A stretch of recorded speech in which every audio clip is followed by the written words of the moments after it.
ठीक है बच्चों, तो हम लोगों ने अभी तक क्या देख लिया।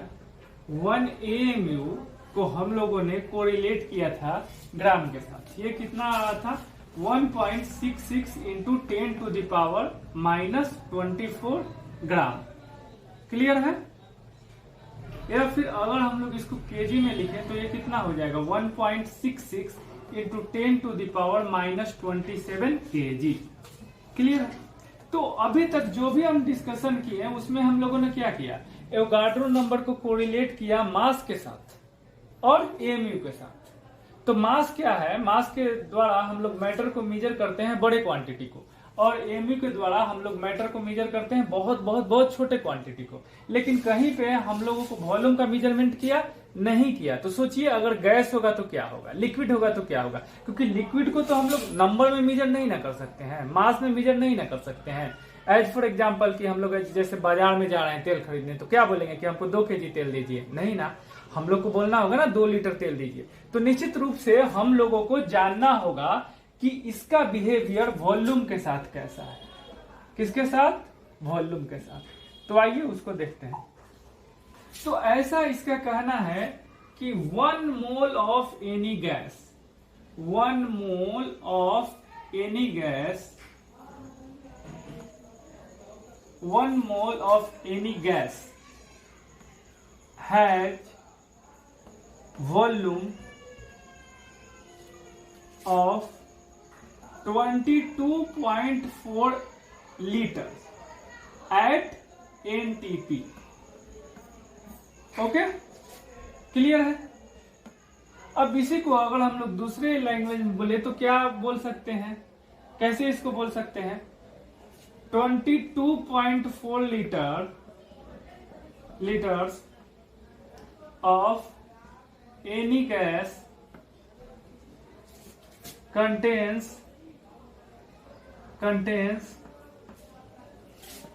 Avogadro number of atoms, molecules, ions or whatever may be at NTP। ये आपको ध्यान में रखना है, at NTP। अब देखिए ये कहना क्या चाह रहा है, ये कहना चाह रहा है कि अगर हम लोग किसी भी गैस का 22.4 लीटर लें तो उसके अंदर टोटल उसका एटम्स, मोलक्यूल्स या आयन कितना होगा? 1 मोल के बराबर। ठीक है, अब इसको ऐसे समझिए, जैसे हम लोग गैस ले लिए हाइड्रोजन गैस H2, तो इसका 22.4 लीटर के अंदर कितना होगा? तो 1 मोल ऑफ हाइड्रोजन गैस होगा। क्लियर है? जैसे हम लोग ले लिए कार्बन डाइऑक्साइड गैस, तो कार्बन डाइऑक्साइड गैस का 22.4 लीटर में कितना होगा? 1 मोल होगा। 1 मोल ऑफ क्या लिखेंगे बताइए? 1 मोल ऑफ मोलक्यूल्स लिखेंगे कि एटम्स लिखेंगे? क्या लिखेंगे? Of CO2, of CO2। तो यहां क्या लिखेंगे? मोलक्यूल्स लिखेंगे, एटम्स नहीं लिखेंगे, क्योंकि ये क्या है? ये तो मोलक्यूल्स है ना, ये ट्राई एटॉमिक गैस है। कैसा है CO2? ट्राई एटॉमिक गैस है। ठीक है, कोई भी गैस मोलक्यूल में तभी हो सकता है ना जब वो मोनो एटॉमिक ना होके डाई, ट्राई या उससे ज्यादा उसमें एटम हो। तो हम लोग क्या बोलेंगे कि अगर हम लोग 22.4 लीटर लेंगे CO2 का, तो उसके अंतर्गत कितना मोलक्यूल होगा? तो एवोगाड्रो नंबर, और यही एवोगाड्रो नंबर को क्या बोल दिया गया? 1 मोल। क्लियर है?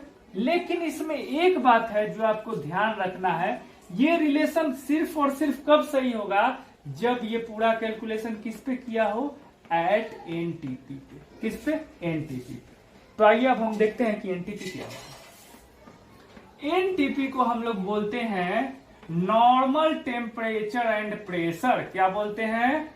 Normal temperature and pressure. Clear है बच्चों? अब normal temperature and pressure Hindi में हम लोग इसको बोलते हैं सामान्य ताप एवं दाब या दबाव। क्लियर है ना यहां तक? Normal temperature and pressure. अब नॉर्मल टेम्परेचर का मतलब क्या हुआ? तो नॉर्मल टेम्परेचर, यहाँ पे नॉर्मल टेम्परेचर हम समझ लेते हैं। तो यहाँ नॉर्मल टेम्परेचर का मतलब हुआ 20 डिग्री सेंटीग्रेड। कितना? 20 डिग्री सेंटीग्रेड। कोई कोई बुक इसको रूम टेम्परेचर भी लिख देता है, तो उसमें ज्यादा बहस नहीं करना है। 20 डिग्री सेंटीग्रेड मोर और लेस रूम टेम्परेचर माना जा सकता है। अब देखिए, अब यहां से कोरिलेशन मिल सकता है। 0 डिग्री सेंटीग्रेड जो होता है वो 273.15 केल्विन के बराबर होता है। तो 20 डिग्री सेंटीग्रेड कितने के बराबर हो जाएगा बताइए? 293.15 केल्विन। अब ये क्यों बता रहे हैं हम आपको? क्योंकि हम लोग पढ़ क्या रहे हैं? टेम्परेचर। और आपको बताया गया फिजिक्स केमिस्ट्री कहीं भी हम लोग कौन सा यूनिट यूज करते हैं? SI unit. और टेम्परेचर का एसआई मात्रक कौन सा है? केल्विन, सेंटीग्रेड नहीं। सेंटीग्रेड ज्यादा यूज होता है इसलिए हम लोग बोल देते हैं, बट हम लोग को जब भी क्वेश्चन सॉल्व करना होगा हम लोग किस चीज का यूज करेंगे? केल्विन का। उसमें क्या होगा कि जो आपका आंसर आएगा ना वो भी एसआई मात्रक में ही आएगा। क्लियर हो गया? अब आइए हम लोग प्रेशर देखते हैं। प्रेशर, यहां प्रेशर का मतलब क्या है? यहां प्रेशर का मतलब है एटमॉस्फेरिक प्रेशर, वायुमंडलीय दाब। एटमॉस्फेरिक प्रेशर, एटमॉस्फेरिक प्रेशर बहुत इंपॉर्टेंट है, पूरे लाइफ काम में आएगा। ध्यान से सुनिएगा। एनटीपी को हम डिस्क्राइब कर रहे हैं, नॉर्मल टेम्परेचर एंड प्रेशर को डिस्क्राइब कर रहे हैं। Atmospheric pressure. अब एटमॉस्फेरिक प्रेशर क्या है? जैसा कि नाम से ही स्पष्ट है, वायुमंडलीय दाब। मतलब किसी पार्टिकुलर पॉइंट पे वायुमंडल का जो दाब लगाता है उसी को वायुमंडलीय दाब कहते हैं। तो वायुमंडल में है क्या? एयर ही तो है, और कुछ तो नहीं ना है। अगर ह्यूमन के थ्रू जो पोल्यूशन हो रहा है उस पोल्यूशन को हटा दिया जाए तो बच क्या जाएगा? हवा ही ना।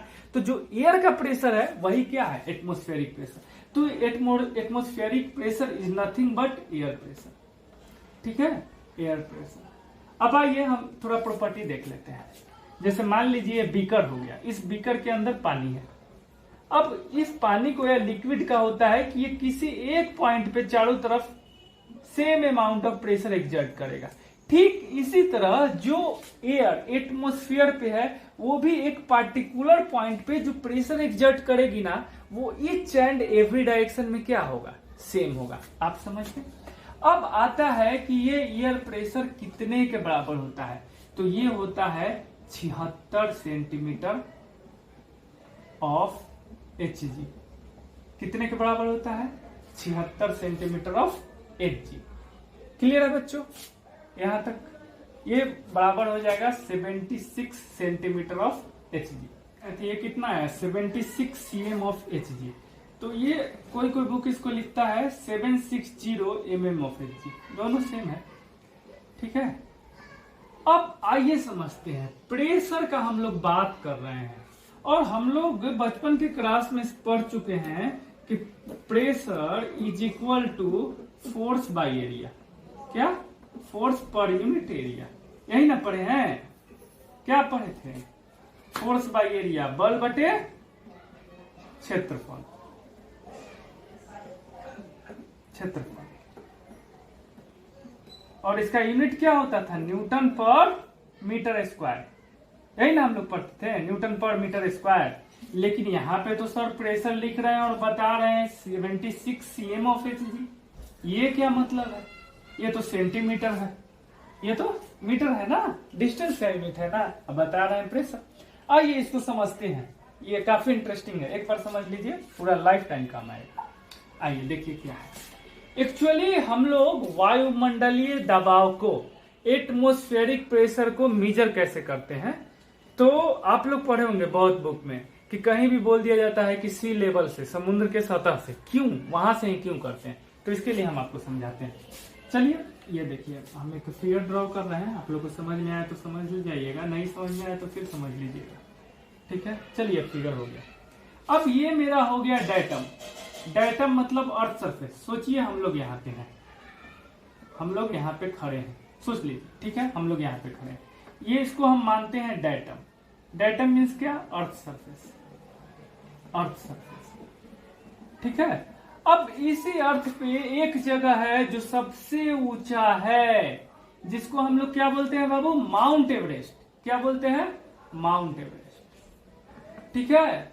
और माउंट एवरेस्ट का जो पीक है ये कितना है? 8,848 मीटर। क्लियर है। उसी तरह जब आप आइएगा तो आपको मिलेगा क्या? सागर मिलेगा, महासागर मिलेगा। तो तो उसका जो सबसे ज्यादा डेप्थ है वो कितना है, 11,000 मीटर अप्रोक्स। और इसका नाम क्या है, मेरियाना ट्रेंच। क्या इसका नाम है, मेरियाना ट्रेंच। और ये कहां पे है, तो ये प्रशांत महासागर में है। कहां है, प्रशांत महासागर में।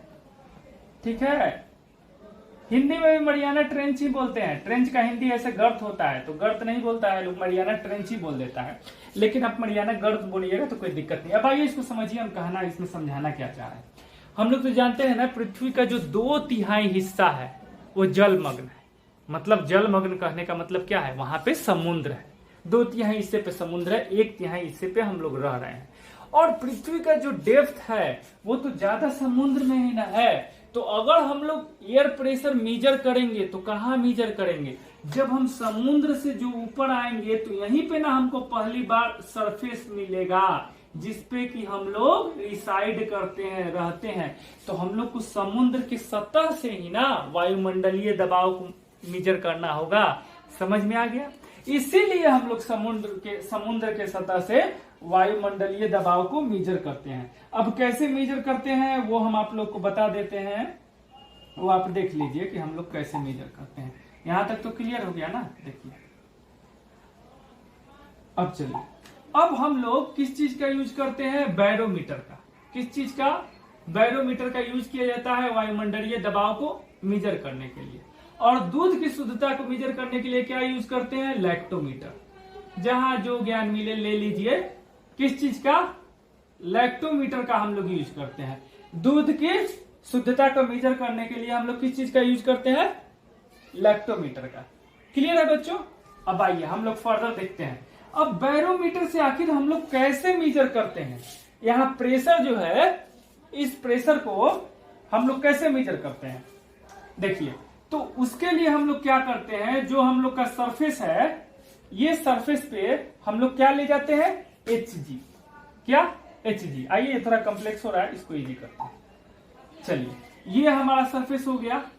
यहां पे हम क्या लेंगे, यहां इसमें क्या है, इसमें हमारा भरा हुआ है पारा। पारा को ही इंग्लिश में हम लोग क्या बोलते हैं, Hg। इसका फुल फॉर्म होता है हाइड्रागाइडम।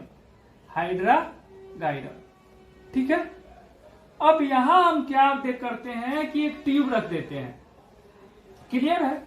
अब ये ट्यूब में जो ये है, जो ये ट्यूब है, इसमें जो आपका Hg है ये ऊपर की तरफ चढ़ने लगता है। कितना, ऊपर की तरफ चढ़ने लगा। अब ये कितना ऊपर की तरफ चढ़ा, तो ये मीन सी लेवल पे जो ऊपर की तरफ चढ़ता है वो है 76 सेंटीमीटर ऑफ Hg। कितना, 76 सेंटीमीटर ऑफ Hg या 76 mm ऑफ Hg। अब समझना है आपको, अब ये 76 सेंटीमीटर ऑफ Hg जितना दबाव डालेगा वही वहां का क्या हो जाएगा, वायुमंडलीय दबाव या एटमॉस्फेरिक प्रेशर। क्लियर है। चलिए अब इसको हम लोग देखते हैं। अब हम लोग ऑलरेडी जानते हैं कि जो हम लोग का प्रेशर होता है ये क्या होता है, फोर्स बाय एरिया। आया समझ में। और अगर इसको हम लिखें तो हम लोग इसको लिख सकते हैं रो जी एच के टर्म में भी। अब यहाँ पे हम लोग का कितना आ गया, दबाव कितना आ गया, 10, 13, 25 पास्कल। इसको आप समझिएगा, इंपॉर्टेंट है। इसको हम लोग कैसे लिख सकते हैं, 1.01325 इंटू 10⁵ पास्कल लिख सकते हैं ना। क्लियर है। अब देखिए, या फिर हम लोग इसको लिख सकते हैं 1.01 इंटू 10⁵ पास्कल लिख सकते हैं। अब ये जो है ना डाटा, इसी डाटा को आपको ध्यान में रखना। अगर ये डाटा नहीं याद है, सिर्फ आप 10⁵ पास्कल भी बोलिएगा ना तो कोई दिक्कत नहीं, क्योंकि उसके बाद का जो ये 3 वाला डाटा है ना ये बहुत वैरी करता है। क्यों वैरी करेगा, क्योंकि जो जी का वैल्यू है वो भी हाइट के अनुसार चेंज करता है। हमारा क्या था, P इक्वल टू क्या था, रो जी एच। तो जी का वैल्यू हाइट के अनुसार चेंज करेगा। आ रहा है बात समझ में? तो इसलिए हम लोग ये डाटा को दिमाग में रखेंगे या फिर सिर्फ ये भी डाटा को रखेंगे तो कोई दिक्कत नहीं। अब आइए इसको समझिए, लिखा कितना हुआ। ये कितना हो गया? इकाई, दहाई, सैकड़ा, हजार, 10,000, लाख, 1 लाख। तो हम लोग बोल सकते हैं क्या? 1 लाख पास्कल, 1 लाख पास्कल। अब देखिए ऐसे लाख नहीं लिखा जाता है। अभी आरबीआई बोल दिया कि आप लाख लिखना है ना तो ऐसे लिखिए। क्यों आरबीआई बोला? अगर ऐसे लाख लिखिएगा ना तो ये हो जाएगा लैक वर्म। क्या हो जाएगा? लैक वर्म, जिसको हम लोग हिंदी में बोलते हैं लाह का कीड़ा, जिससे कि लाह निकाला जाता है। तो हम लोग कैसे लिखें? ऐसे लिखेंगे। कैसे लिखेंगे हम लोग? ऐसे नहीं लिखेंगे, हम लोग ऐसे लिखेंगे। आया बात समझ में? तो अब आइए, अब समराइज कर देते हैं और उसके बाद आपको अब हम ये खत्म करेंगे। तो हम लोग को यहां से क्या मिला कि 1 mole of any gas, 1 mole of any guys have 22.4 liters of volume at NTP, normal temperature and pressure. और NTP कितना हो गया? 20 डिग्री सेंटीग्रेड। और प्रेशर इसका कितना हो गया? 1.01 इंटू 10⁵ पास्कल। क्लियर हो गया? यहां तक तो समझ में आ गया ना? यहां तक तो कोई दिक्कत नहीं होना चाहिए। अब ये यूनिट है हमारा क्या? एसआई में, और ये यूनिट एसआई में नहीं है। तो एसआई में इसको हम लोग कितना लिखेंगे? 293.15 केल्विन, और ये पास्कल। क्लियर हो गया? अब यहाँ एक क्वेश्चन आप लोग पूछ सकते हैं कि sir why mercury, sir why mercury, आप प्रेशर मेजर करने के लिए मरकरी ही क्यों ले रहे हैं, दूसरा क्यों नहीं ले रहे हैं? तो इसके पीछे रीजन है कि जो मरकरी का हम लोग देख रहे थे ये क्या था? Approximate 13 point something into 10⁵। इसका डेंसिटी क्या था? हाई था। अब इसका डेंसिटी हाई रहेगा ना तो ये जो पर यूनिट वॉल्यूम में जो इसका मास होगा वो ज्यादा होगा। तो पर यूनिट वॉल्यूम में जब मास ज्यादा होगा तो ये जब एक्सपैंड करेगा और कॉन्ट्रैक्ट करेगा तो काफी हाइट में नहीं जाएगा। तो हमको प्रेशर मेजर करने में क्या होगा? आसानी होगा। इसीलिए हम लोग मरकरी लेते हैं बैरोमीटर में। क्लियर हो गया? हमको लगता है कि आज आप लोग बहुत कुछ समझे होंगे। ठीक है, अब नेक्स्ट क्लास में देखते हैं। धन्यवाद।